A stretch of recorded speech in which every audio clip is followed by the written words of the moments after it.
Welcome back. Markets are higher this morning. We are 1 hour away from the opening bell. Check it out. Dow Industrials just turned negative, down 44 points, but the S&P 500 is up 28. And look at the NASDAQ, up 232 right now on the NASDAQ. Technology is leading things. Once again, we're seeing a mix showing in financials, and that's what's got the Dow Industrials turning negative right now. We heard from Goldman Sachs and Morgan Stanley on earnings. And then, of course, we had the Fed's latest beige book showing economic activity picking up in most parts of the U.S. this week, with hiring holding steady, inflation at 2.7% in December. The CPI report yesterday showed a modestly optimistic outlook ahead of the Federal Reserve's first policy meeting of the year at the end of this month. The yield on the 10-year up 1 basis point now, sitting at a level of 4.14%. Joining me now is Piper Sandler Chief Global Economist, Nancy Lazar. Nancy, it's great to see you. Welcome back. Good morning. And I know you've been real bullish on the U.S. economy. You are looking at productivity as one of the key items here to indicate that that is why you're seeing bullishness and you feel good about things. You expect growth near 3%.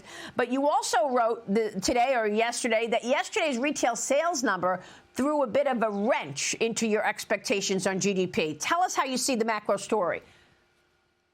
Well, the retail sales number, again, is kind of old news. It was a November print. That is now obviously behind us.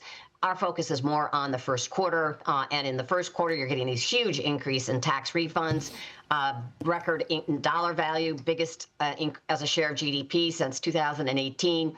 And so this little bit of a soft patch we saw in the consumer in the fourth quarter, particularly in November, we think is old news. Indeed, our more timely indicators suggest there was a reacceleration in consumer spending in December, as also indicated by a very clear increase in our daily consumer confidence survey. So the bottom line is for 2026, we are using 3, but I would say there is also upside to that number. And the key driver is indeed tech capital spending, but capital spending in general, which has led to this acceleration in productivity growth. Chair Powell mentioned it at the December presser, which really excited me, highlighting that this was not just due to AI. In fact, it was too soon to be due to AI, that it's in general been due to a capital spending cycle that we've argued has been in place actually for 15 years.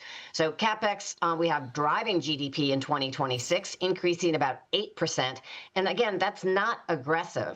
If you just look at what the Mag 8 companies are saying they're going to spend, that in and of itself would boost capital spending by 11. So again, our 3 is not aggressive for GDP, nor do I think it's aggressive for consumer spending or CapEx. And bottom line is, this has echoes of the 1990s, where you had a tech-led capital spending cycle that then led to stronger than expected growth. And at the same time, inflation slowed because of that productivity increase. So many participants, when I'm at meetings and I ask if anyone remembers the 90s, invested in the 90s, I get very few hands raised. But you really have to go back and look at history to appreciate what I think we're going to see here in 2026. Yeah, I love the way you look at productivity and what's going on with the president's agenda with regard to supply chains and this build out of data centers as part of your overall strategy on macro growth. But look, you're talking about growth of 3%. We've had people on this program who are talking about 5%, Nancy, and I'm wondering how realistic that is, because we've already seen GDP at the end of this year above 4%. Here's Louis Navellier with me just a couple of weeks ago. Watch this. What is your assessment of the macro story? How do you want to be invested in 2026, Louis? Well, we're going to hit 5% GDP growth. We're running 3.5 to 3.8 now, but they're going to be revising it up because the trade numbers, the trade deficit's the lowest in 5 years. The exports the second highest ever recorded with low oil prices. So that's going to have big upward revisions. Obviously, a lot of the growth was onshoring, but even and the data centers. But if you look at the data centers, their order backlogs are up 20% quarter over quarter. So we're going to enter the new year with we're going to hit 5% GDP growth. I mean, Nancy, that is a big number. Your reaction? Yeah. 4% to me is a realistic number. That is what we ran in the mid 1990s. Again, with capital spending probably being stronger than expected. I would like to broaden out the CapEx story from just data centers. I think the story in 2026 is you see a broadening out in CapEx to more cyclical parts of the economy. Tech CapEx always leads the cyclical part of capital spending because companies initially are interested, coming out of a slump, are interested in focusing on productivity to get profitability. And then once they get that profitability, you see a build out of business spending, both for more cyclical CapEx data and also the job market. So tech CapEx is really a leading indicator. This is not new when you go back and look at cycles from the 1980s forward. So 4% to me is a realistic number. Again, we say 3% with upside. Up until recently, we were clearly stronger than expected. Now people are moving in that direction. I just want to stay realistic. I don't want to get unrealistic. 4 is a sustainable type of a number with productivity potentially moving up to 3. Okay, and in terms of the agenda out of Washington, President Trump focusing on affordability. You got home mortgage refinance demand surging, jumping 40%. The average 30-year fixed rate dropped to just over 6.1%. Purchase applications rising nearly 16%. Nancy, what's your thought on housing?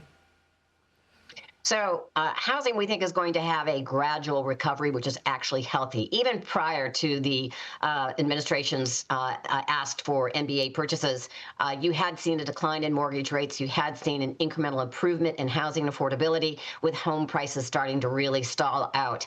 And I think as you go through 2026, we think the labor market starts to more clearly improve in the second quarter. I already have green shoots on the labor market.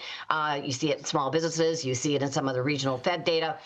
As that starts to improve, then the third leg of affordability will improve, which is incomes will start to improve. And so I think a healthy, moderate housing recovery is what we need. We don't need another boom. We've had 3 booms in housing cycles since the 2000s, and every one of them has led to a surge in house prices and makes the affordability issue more dramatic. And so at the end of the day, a gradual recovery in housing is what we need. Affordability is improving and administration is helping. But also the business cycle will help as we move through 2026. So 2025 housing was down about 2%. We think it will be up 3. Could it be up 3 or 4? Sure. But at the end of the day, absolutely. And I'm particularly focused on the South. That's where you've had a clear increase in new house sales. This idea that people aren't buying homes, that's not true. If you look down South, they are buying homes in part because 1, that's where they're most affordable, and 2, that's where most of the people are moving to. 3, that's where the onshoring is happening. And last but not least, there's plenty of inventory down South. So it's a very bifurcated housing market, and I see plenty of green shoots. Nancy, real quick, I love when you talk about quote-unquote emerging markets, and you say after Middle America, India is your favorite emerging market. Real GDP on track there to grow 8% in 26? Yeah, it was about 7.5 in 25. The RBA, Reserve Bank of India, has cut rates. They are also doing some incremental deregulation, which is helping business confidence. And so to go from roughly 7.5 to 8% isn't really a big hurdle. They're going to be beneficiaries also from incremental onshoring because of the shift from China to other parts of Asia. So what's even more stunning is inflation has clearly slowed. Lower oil prices have helped there. So yeah, India growing about 8%. While they do need to diversify their export market some, and I think that's going to happen over the next couple of years. So yeah, but Middle America is our first. I had to say that. But yeah, we think India is going to be a beneficiary of some of the policies going on around the world.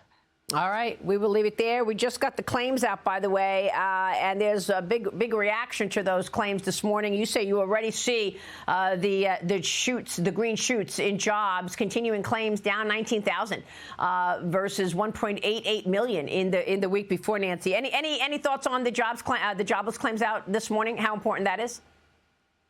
Well, claims are really important. They are the most reliable number. They classically do signal a turning point in the labor markets before the unemployment rate or even payroll, which is a lousy statistic. And so let's see if these low numbers. I didn't see initial claims. What did initial claims do? The initial claims are 200 sub 200,000. Let me get the number for you. We've got continuing. I've got continuing claims this morning at 189,000. The actual 188,400. Initial claims for initial jobless claims 215,000 versus 198,000 was the actual, and the continuing claims are what people are talking about this morning. Yeah. That's a low number. Again, let's see if that continues through January. The seasonal adjustment during the holiday season is pretty tricky. But you also saw a sharp drop in challenger layoff announcements. The NFIB, as I mentioned, the regional PMIs. You've seen green shoots in their employment components. I watch household employment versus payroll. Again, payroll is a lousy number, and even household hit a new high in the month of December. Nancy, thank you so much. Nancy Lazar.